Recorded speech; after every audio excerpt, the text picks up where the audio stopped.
Rannsóknin snýr fyrst og fremst að húsnæðismarkaðinum og kannski nánar tiltekið leigumarkaðinum.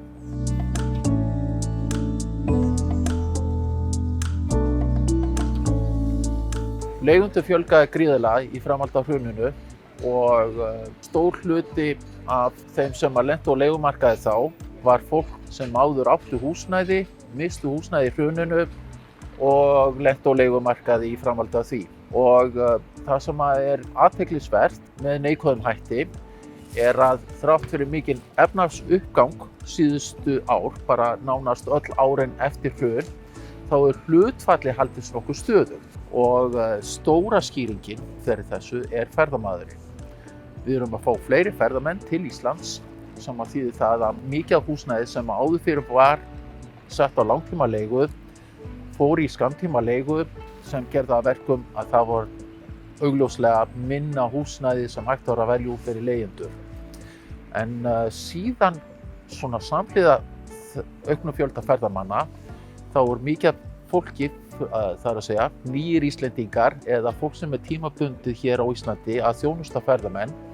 Það þarf jú auðvitað líka leiguhúsnæði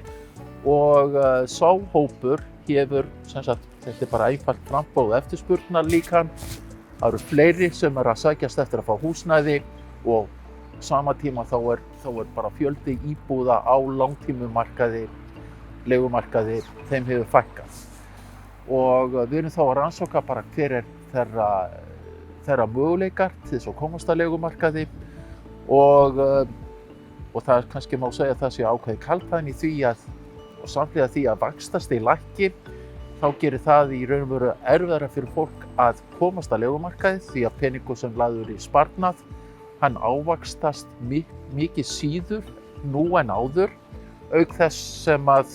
íbúðaverð er búið að rjúka upp í framhaldi af því, sem þýðir það að hlutfall launa sem hægt er að leggja fyrir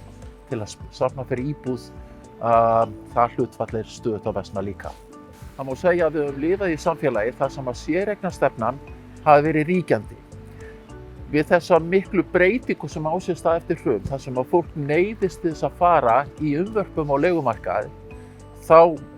það má segja að það hafi í raun og veru engin stefna verið mynduð til þess að bregðast við þeirri þróun. Og ef eitthvað er, þá var stefnan sú að fá hingað ekki bara ferðamenn, heldur jafnvel nú er verið að vinna í því að fá fólk til þess að vinna hér í einhvers konar fjarvinnu sem að má segja sé gott frá mörgum sjónarhornum séð, en þetta er í raun og veru bara mjög slæm þróun, mjög slæm stefna fyrir fólk á leigumarkaði nema það verði eitthvað annað gert og því miður þá er ekki búið að gera margt í þeim efnum.